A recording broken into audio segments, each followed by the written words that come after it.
dentro da cabeça.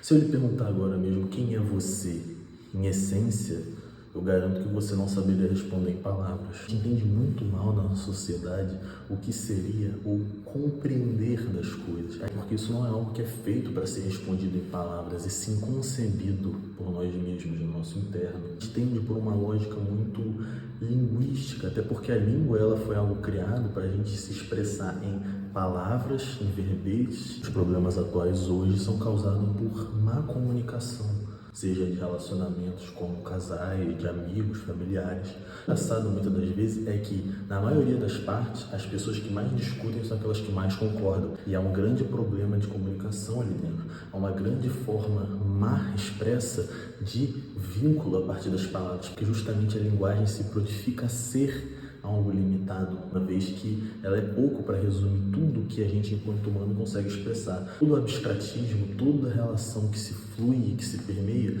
a gente sempre, enquanto sociedade, tentou categorizar. O próprio exemplo disso é a matemática.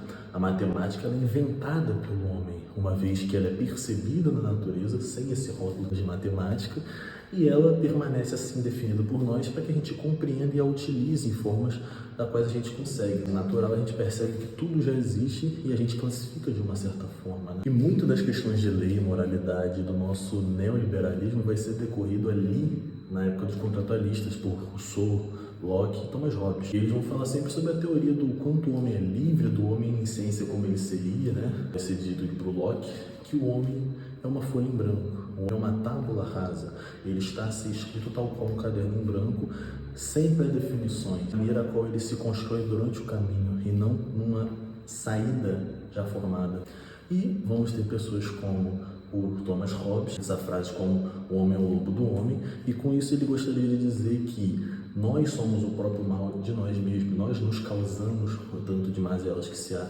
Então, por isso, a gente tem também que o ser humano é ruim por natureza. O ser humano ele quer ferrar o outro. O ser humano ele quer causar mal, ele quer destruir, ele quer se tornar melhor. Ele precisa ser controlado por um Estado, por alguém que exerça poder, porque o ser humano de natureza é filha da puta. Ele vai te roubar, ele vai te fechar no trânsito. Se hoje a gente tem um tanto de leis que a gente tem, independente do que ele tem que fazer, ele tem que ser controlado, ele tem que ser posto numa coleira. Esse é o pensamento de Thomas Hobbes, o que eu particularmente não concordo. E depois vai ser dito pelo Rousseau que o homem, ele por generosidade, ele já é assim desde pequeno, então ele já é um ser sociável. A criança, poxa, enquanto ela está ali na época dela de berço, ela já naturalmente socializa com outras crianças, pegando brinquedos, se divertindo, interagindo, sendo generosa, fofa, como a gente já conhece. A sociedade assim a corrompe. A questão é, quem corrompe a sociedade então? A pergunta não pode ser somente se o fato de você ser livre é verdade ou não, mas o fato de se você deveria ser livre, porque quando assumimos que nós deveríamos ser livres, estamos assumindo esse preço sobre todos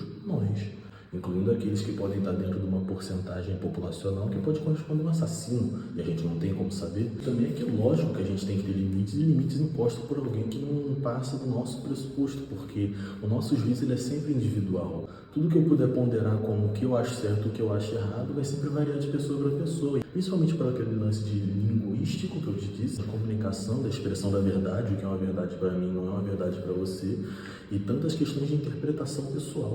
Porque como a gente pode ter total certeza se aquele abstrato ao qual eu me refiro, ele é exatamente o que eu expresso, aquilo que você entende? Como você sabe se de fato você não chama de amor uma coisa que te vibra internamente, uma coisa que você sente, que pode ser ódio, rancor, pode ser apego, pode ser necessidade de outro, e na verdade às vezes o que o outro chama de amor é violência? Você não tem como discernir isso. Só nós sabemos o que sentimos através do que a gente tenta enquadrar em palavras. Quanto mais a gente deixar vazio, mais sobra espaço para a pessoa querer imaginar o que ela bem quiser. Se quiser achar que de repente você está fazendo alguma coisa de errado, você está escondendo, você está sendo maldoso, o que há de contrariar isso se não você chegar e expressar isso? E quando você diga, a pessoa acha que seja deboche. Então é muito importante quebrar essas lacunas para tentar resolver e transformar um ambiente em um tom mais saudável. Porque uma grande prova de que a nossa linguagem é falha é a existência de trocadilhos e ideias de duplo sentido. Porque se as coisas todas fossem mecânicas e tivessem um sentido próprio, elas não dependeriam elas não dariam margem, na verdade, para uma coisa que se entenda de maneira dupla, tripla. O problema é que a maioria das pessoas não sabe se expressar e se querem entender as coisas. ostentação, palavra que eu gosto de ouvir. Se me quer do seu lado, tem que me... Em determinado momento que eu ver um cenário de alguém esteja passando fome, uma situação de rua, e eu chegar para essa pessoa com 2 pratos distintos de comida e oferecer, ela ainda tem total liberdade e poder de escolha sobre aquilo. Mas isso para nós é um filósofo muito foda, Rousseau. Ele acreditava que a propriedade privada era o start inicial para muitas das mazelas do homem. Tudo começou a dar errado a partir do momento em que o cara olhou para um pedaço de terra e falou que aquilo ali era dele. Pequena parcela que a tudo detém a riqueza de muitos em poucos, que permanece, sobressai na pobreza em sua maioria. Quem seriam esses nós da questão? Da causa daquilo, de razões da qual a concentração de riqueza emanava a falta delas em áreas substanciais. Você de fato se questionou o quanto você deseja uma peça de roupa? Mais facilmente você compraria uma peça mediana da Nike com muito mais gosto e tesão de mostrar para os outros do que uma peça muito foda de uma marca que ninguém conhece. Pensemos em quanto nos é imposto a controlar coisas que de repente não deveriam ser, relacionado mais ao valor social estético atribuído àquela marca do que ao produto em si. E como eu já expliquei aqui no canal de uma outra maneira, em outros vídeos, tudo é neutro. Eu até refaço esse comentário explicando que o dinheiro, por exemplo, ele é neutro, né? A gente até uma visão ele demandado o valor que a gente põe. Então, se ele nos faz ter bens materiais, conquistar coisas, imaginemos que se o dinheiro fosse em pedra, a gente daria muito mais valor à pedra do que ao papel. Se o papel não fosse, se o dinheiro não fosse feito de papel. Tanto quanto agora está mudando para bitcoins e outras formas virtuais, a gente também passa a ver certo valor naquilo. Uma vez que a gente reconhece que todo valor ele é imposto por nós mesmos, perguntemos também quem é o nós dessa situação. Somos todos nós em comunhão ou uma pequena parcela que a tudo controla? Onde nós estaríamos desse bloco? Essa de manobra em algum grau não tem como a gente fugir da sociedade que a gente está inserido, uma vez que todos os nossos gostos, todas as nossas expectativas e tudo que a gente adquire são coisas que nos são impostas. O que te faz acreditar que uma marca de algo é bom, se não a mídia que aquilo é imposto? Eles fizeram um teste do efeito manada em experimento social de uma sala. Chegou um aluno atrasado e antes dele chegar, a professora vestiu um boné vermelho e pediu a todos os alunos que ali informassem que viam azul quando ela perguntasse, para notar se de repente o aluno novo ao chegar ia manter a posição de dizer que era vermelho ou ele ia se adaptar por medo, qualquer coisa que seja, para se encaixar dizendo que é azul. E no final ele disse que era azul, o que é algo muito questionável do quanto o ser humano ele prefere se adaptar, questionando até suas próprias convicções. A ideia de que a venda, no que se importa, não é o produto, é o rótulo, é a impressão, é o imaginário. E se tudo que parece ser bom mesmo sem ser é bom, o que faz com que você seja então uma pessoa boa ou ruim? Parecer ou ser? Na nossa sociedade, o que importa é a gente parecer, foda-se o que a gente é de fato. Se não tiver ninguém vendo, não interessa. Se você acha isso lindíssimo, quando você só observa o lado bom, nossa, quero Louis Vuitton, olha, eu estou aqui. Aí você vive uma rotina onde é impossível pelo próprio sistema capitalista ascender socialmente sobre essa camada que justamente é feita para lhe controlar e manter naquela estabilidade da pobreza. Então você vive um sonho fantasioso para te mover a trabalhar. Por que você trabalharia todos os dias da sua semana, se não para você sobreviver e ter um pão, se você já o tivesse? Aonde estão os valores e as ganâncias desse mundo se a gente não tem de sobreviver com o trabalho? Viver sem depender do trabalho para isso, mas de forma voluntária. A subserviência, ela precisa existir determinado que o homem não tem bondade, né? Determinado que o homem é mau, então eu tenho de escravizá-lo, já que eu sou bom, eu preciso colocá-lo na corrente. Entende como é problemática essa ideia do capitalismo? Só que junto disso eu não estou falando estritamente de política, eu estou falando de uma situação que te molda e você não percebe. Uma situação que faz com que os seus valores estejam atribuídos a uma lógica utilitarista. Se você não está trabalhando, se você não está exercendo, se você não está postando vídeo na academia, se você não está jogando bola e postando no story, não é só jogar bola, cara. Pô, jogar bola ninguém viu, foda-se. Tem que ver o story, né? Tem que botar até curtidinha lá de não sei quem, tem que botar uma musiquinha, pá. 6 segundos, você nem fez o gol, mas tá uma foto bonita. O parecer ser. Ninguém tá nem aí pro que você é, de fato. É o parecer, a ideia do ilusório, né, das redes sociais, meio que manipular um mapa mental assim, olha como eu sou foda, esse dia eu fiz tal coisa, esse dia eu fiz tal coisa. No dia a dia não tem nada a ver. Você meio que consegue editar a sua imagem a partir do que você quer expressar. E o grande problema é isso, porque o que você quer expressar é uma mentira. E você quer expressar uma mentira porque todos expressam mentiras. E aí você vive num mundo mentiroso. Você tanto não acessa a verdade de ninguém mais, como ninguém te acessa. Você tanto também não acessa a verdade de ninguém na fala, porque a pessoa não sabe se expressar, como você também tem problemas de se comunicar no relacionamento. Dizer que num mundo mentiroso é extremamente ofensivo ser verdadeiro. Num mundo covarde é extremamente hediondo ser amoroso. Um mundo onde ser honesto te faz morrer de fome, de verdade, ser desonesto é uma dádiva. E calme, eu não estou condenando a religião, eu estou falando da instituição política, a igreja, que matou, que queimou e que escravizou em nome do que eles alegavam ser a fé, da qual não tem menor vínculo com aquelas ideias, né?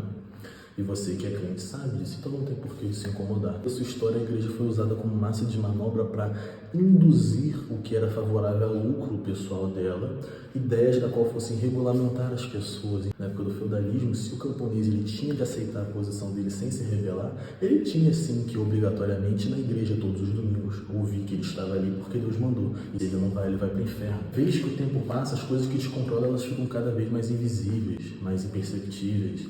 Hoje o que acaba controlando, sem parecer o papo de um pai, de uma mãe que maçante, que está falando por falar, o celular em si ele não controla, mas a internet ela te molda. Então, antes era a TV, ela faz o mesmo papel, né? De massificação, de venda de produtos, de manipular o seu desejo. Todos eles te moldaram a perspectiva de você esperar e ansiar por dopamina, por produção de hormônios de felicidade, por curta duração e ficar viciado, tal como acontece na pornografia.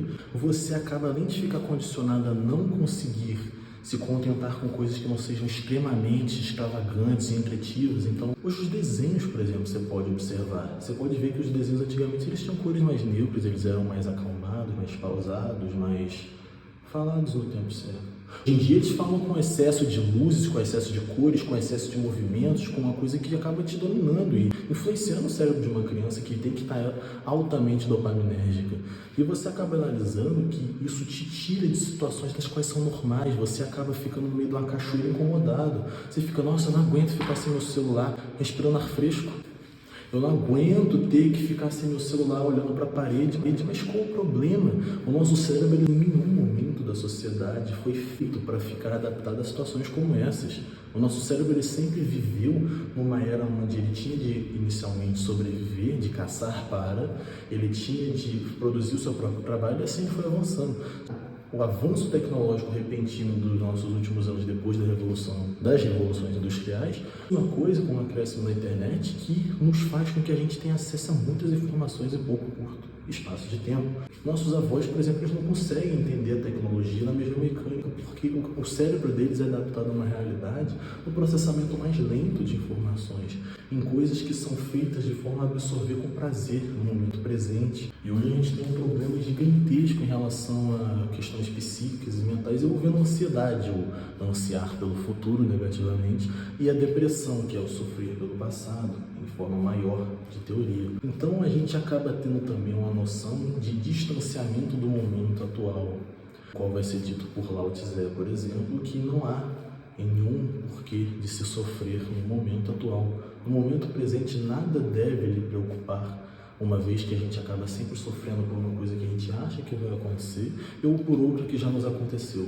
Cenário onde as pessoas elas já estão tão adaptadas à dopamina, a excessos de prazer, a excessos de produção, de movimentação, de produtividade, como vai ser dito ali também pelo filósofo sul-coreano, né, sobre a teoria da sociedade do cansaço, que em algum momento, se você for só um ser humano normal, você vai parecer um bicho, um cara fora, um cara julgado, um cara tirado da massa de manobra, né? Tira esse cara da esteira, desde que outro trabalhador venha ao lugar, igual na Revolução Industrial. Se você tiver algum problema, saia você do outro povo. Eu não estou gostando das condições de trabalho. Se demita, você vai morrer de fome. É assim que funciona. Eu tenho depressão, não consigo ir para o trabalho. Foda-se, eu estou com depressão e com ansiedade por conta dos problemas que o capitalismo me impôs e eu vou morrer de fome. Vai. É isso que ele quer que aconteça. Ele não está preocupando se o trabalhador está na esteira movendo aquilo ali e ele tem que permanecer. O que importa é que passe a mercadoria. Se tiver de ser o João, se tiver de ser o Kleber, tanto faz. Cuidar da nossa saúde mental é primordial. E justamente o pensamento que acomete a maioria da população de que psicólogo e tratamento mental é frescura é justamente a prova da manipulação e da lavagem cerebral que fizeram para que as pessoas negligenciassem isso. Porque quando a gente controla a mente, a gente controla tudo. A nossa mente é o todo. E é assustador se situar no momento presente inicialmente, quando você nunca fez, por exemplo, porque a gente não está acostumado muitas das vezes. Para uma mente barulhenta, qualquer silêncio é um inferno. Ela não suporta aquilo, porque como eu já disse em outros vídeos também, a nossa mente ela repete padrões, a nossa mente ela nos protege de evoluções e avanços, com medo pelaquela nossa ideia de aviso, de repetição, para não acontecer o que já nos aconteceu de ruim. Muitos e muitos séculos vai ser sempre difundida uma ideia de como a gente pode nos conectar com o momento presente em tradições védicas, como por exemplo o hinduísmo, o budismo, e a nossa atenção no momento presente, que é muito difundida em práticas de meditação. Para você que não sabe, a meditação em si, para além do que a gente conhece, ela é uma coisa de dar a atenção a, e em meditação a gente dá atenção a nós, a nossa respiração, que é um ponto vital nosso. Pelas linhas védicas vai ser chamado de prana. Prana, no caso, é energia vital, também chamada chi, nas línguas chinesas. E ela seria a energia vital que circunda por todo o nosso corpo e muitas das vezes está estagnado. E o pranayama seria a ingestão de ar, que é a consciência. Uma vez que você está sem consciência, você está desacordado, você desmaia, mas você não para de pensar, seu coração não para de bater, você simplesmente perde consciência. Grandes armas imperceptíveis que o governo usa é te tirar do momento presente, porque o momento presente é tudo que existe, nada existe fora do momento presente. Na lembrança já se foi, no que virá será reflexo do agora. O agora é impregnado, você pensa agora, só que geralmente sobre lá, sobre antes.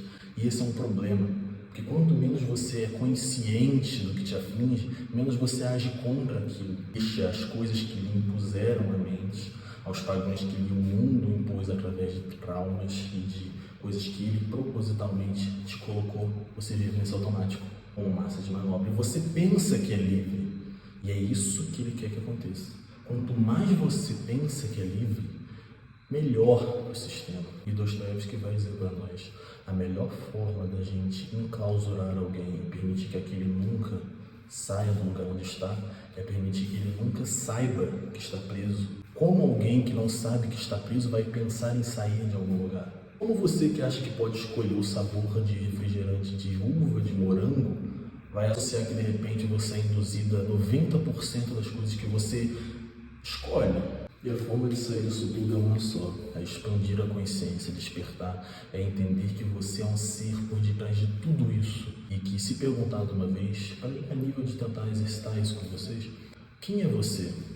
Quem é você fora todos esses padrões, todas as imposições que lhe fizeram, todos esses contratos, todas essas cláusulas, todos esses rótulos? Quem sobra por detrás de tudo isso? Do seu nome, que nem foi você que escolheu, que foram seus pais até tempos antes de você vir ao mundo, da sua aparência, que nada importa, porque você não é um corpo em si, da sua mente, que também não é você, porque você não é a sua mente em si, mas quem observa e analisa a própria. Então, você é a voz pelo qual pondera. Gente, o que eu pensei meio errado? Isso é isso. E o que seria isso, afinal?